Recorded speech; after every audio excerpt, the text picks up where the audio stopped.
Chinky, paano ba ako magiging VA or freelancer kahit wala akong experience? Kung yan ang tanong mo, sasagutin natin sa video na ito.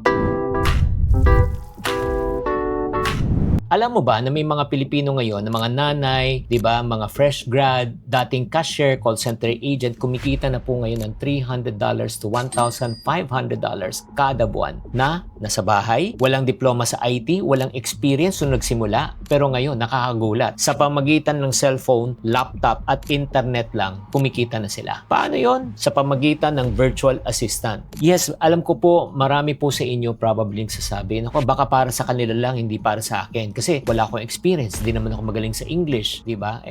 Sino kukuha sa akin? Ay nako, maniwala kayo. Alam nyo ba na milyong-milyong Pilipino na ngayon ang pumasok sa virtual assistant na hindi mo alam na maganda pala yung benefit. So first, pag-usapan natin ng virtual assistant. Ano ibig sabihin yan? Virtual means anytime, anywhere, any place. Okay? Kahit na ikaw ay nasa probinsya o nasa team abroad, pwede virtual. Assistant means you assist someone. So, in other words, parang tinatawag natin tong personal assistant or personal secretary. Pero hindi ka pumapasok sa office. Kasi nga, kahit nasa work from home lang, pwede na. At ang Pilipinas po ang isa sa mga tinatawag na VA capital ng mundo. Bakit? Hinahanap kasi ng mga America or let's say Australia or Europe ang mga English-speaking people. Diba? Tayo po ang unang, siyempre, main language natin, Filipino. Pangalawa po, ay tinatawag po natin na English. Diba? Number 2, naghahanap po sila talaga ng mga hardworking na tao. And number 3, yung mga talagang pwedeng maasahan. At ang pinakamaganda niyan, ang Pinoy talaga ang sa pinaka-top on the list when it comes to virtual assistant. At mind you, pwede kang kumita ng dollars, pero gumagastos ka ng peso. Pero ito lang, may warning lang ako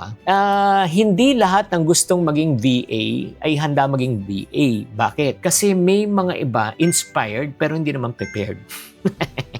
Di ba? Excited pero walang disiplina. Nakita lang yung mga ibang taong kumikita, excited na agad, pero yun nga, ayaw mag-aral. Walang problema kahit wala kang experience. Ang tanong, willing ka ba matuto? So, yun yung minsan ang nagiging problema Kaya para sa mga taong nagsasabi, Chinky, gusto ko talaga matuto paano maging VA. Ano yung qualifications na kailangan? Okay, ito yung kailangan mo. Number 1, sulat nga na, kumuha ka ng papel, ballpen. Number 1, i-inventory mo muna yung skills mo. Anong alam mo? Wala nga ako experience Alam mo, whether you like it or not, may alam ka. Diba? May alam ka siguro mag-organize. Let's say, social media. May alam ka about graphics, design. Diba? Anong kaya mong gawin? Cashier ka ba dati? Baka pwede ka sa customer service. Call center agent ka ba dati? Pwede ka bang mag-English or pwede mag-phone handling? O hindi, hindi naman ako magaling sa English. Baka pwede ka naman sa transcription, magaling ka mag-transcribe. Nanay ka ba sa bahay? Baka expert ka sa scheduling, budgeting, multitasking. Student ka ba? Baka magaling ka mag-research, Canva, social media. Gets mo? At the end of the day, believe me, may skills na papasok sa'yo na perfect sa'yo. Hindi mo kailangan talaga pag-aralan lahat agad, pero kailangan mo lang ma-discover ano yung hinahanap ng kliyente mo. Pag nakita mo na yung skills mo at saka hinahanap ng kliyente mo, ima-match mo lang siya. Like for example, isa pa, mahilig ka ba sa social media? Pwede ka maging social media VA. Mahilig ka ba mag-schedule o mag-organize? Pwede ka maging admin. Mahilig ka ba sa numbers? O pwede ka mag-bookkeeping na VA. Marunong ka ba sa Canva and edit? Pwede kang creative VA. So in other words, kailangan lang mix and match. That's number 1. So take account of what you know. Second thing, kailangan gawin mong growth time ang comfort time. In other words, mag-aral ka. Chinky, paano ko matututo? Wala akong pambayad ng course. Good news, ang training nasa harap mo na. Libre po ang YouTube. Diba? May mga tutorials, Canva, Google, Workspace, ChatGPT. Ang tanong, saan mo nilalagay yung oras mo? Lahat tayo, meron tayong 24 hours a day. So, sa pagkatapos ng oras mo, saan ba napupunta ang oras mo? Scroll time sa Netflix? Ika nga, nakikichismis ka lang? Or, pwede mong palitan ang iyong comfort time to learning time or growing time. Kahit 1 hour a day lang. Manood ka ng mga VA tutorials. Diba? Mag-practice ka sa mga tools. So, in other mo, 1 hour a day times mo ng 30 days, 30 hours in a month times 12 months, that's 365 hours in a year. I'm sure within the 365 days, marami ka na talagang matututunan. Agree o disagree? Step 3, once you take an account, tapos natuto ka na ng basic na mga skills mo, gumawa ka na ng portfolio kahit wala ka pang client. Yes. Alam mo, yung parang ano mo yan curriculum vitae. Oh, 'di ba? Tapos isusulat mo lang yung mga kaya mong gawin, 'di ba? Anong mga trabaho, sino yung mga target clients mo, Gumawa ka ng sample work. Ito yung pinaka-best ito para sa akin Kung gusto mo talaga, makakuha talaga ng tunay na client, alam mo sa totoo lang, wala naman kayo na makikitang CV na talagang pangit. Lahat sasabihin na magaling sila, maganda, tapos alam mo. Pero the best proof pa rin is results. Ito yung ginawa ng isang VA sa akin. Tumawag siya sa akin at sinabi niya, "Sir, are you looking for VA?" Sabi ko, "Actually, I'm not looking for one, but sir, I'm willing to work for you for free." Yung keyword is free, so doon ako nadali. Sabi niya, "Sige, kung ano yung mga problema mo, let me know if I can do it," and then wala akong charge. So nag-try kami ng project for 2 weeks. Alam mo, nung 2 weeks time na yan, grabe. Nag-over-deliver niya yung expectation ko. So after 2 weeks, tinanong niya ako, "Sir, are you happy with the service that I have given you?" Sabi ko, "Of course." Kasi maganda naman yung resulta. Oo. Sabi niya, "Sir, do you want to push and continue?" Sabi ko, "Of course." Ano sagot sa akin? "Sir, yung first 2 weeks free, pero yung next 2 weeks may bayad na." Nadali ako. In other words, na-hire ko. O yun nga, na-prove nila na kaya niyang gawin. So pwede mo rin gamitin yung technique na yan. And then step number 4, iset mo na yung profile mo para protektahan pangalan mo. Kasi ngayon, meron ka ng proof. Kilala ka na, di ba?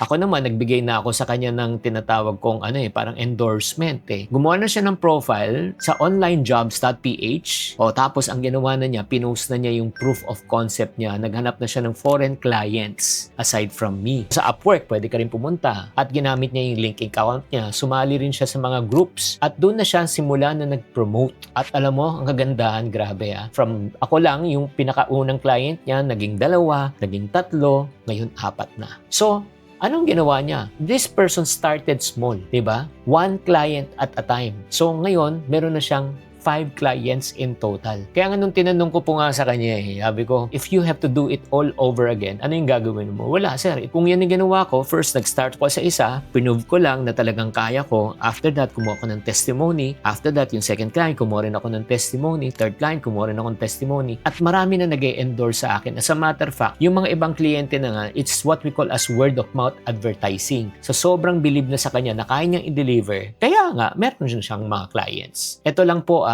babala lang po. Kung kayo po ay gusto nyo talagang maging VA, wag muna kayo magre-resign. I would suggest, if you have a day job, keep your day job. Kung gusto nyo, i-part-time nyo muna, i-sideline nyo muna to. And once na confident ka na sinasabi mo, "Ay, namamatch na yung kita ko," or if not naman, "I see myself doing this," that's the time that you can resign. So my friend, ang tanong ko po sa inyo is this. Kung wala ka pang experience, willing ka ba matuto? Yes. Willing ka ba magsimula? At sinasabi mo, "Chinky, wala naman nag-guide sa akin May good news po ako sa inyo. Meron na kasi kaming ginawang program ni Mommy MK Bertulfo. Siya po ay isang freelancer at siya po may malaking grupo at network po that teaches people how to do freelancing. And then I myself, I have already hired almost 50 people to do freelance work for me. Kaya nga, I'm a believer of mga virtual assistants. So if you are interested to learn more on how you can really become a professional freelancer, all you need to do is just subscribe to this account. At the same time, watch the entire videos. May step-by-step guide na kami na ginawa para hindi ka na mahirapan, hindi ka na mag-recreate ng wheel, reinvent ng wheel, how to create a CV, paano ka ma-hire, anong mga talents and skills na step-by-step guide para mapabilis ang iyong journey. Just type VA sa comment section. Paalala lang again ulit, bago natin tapusin tong episode na ito, nagsimula ang karamihan sa walang experience. Ang malaking pagkakaiba lang is willing ka bang matuto or hindi. So kung willing ka na matuto, what's stopping you? Alam mo what's stopping you? Is your fear of what? Rejection and failure. Never allow your fear to stop you from achieving the dream that you want to achieve in life. Sana nakatulong tong episode na ito and this episode helped you. Please pass this link to someone who you know can benefit from this. Chinky Tan, with over 6 million Facebook followers, 2.8 million YouTube subscribers, and 2.4 million TikTok fans, is now all out to share with you the most practical, simplest path to lasting wealth.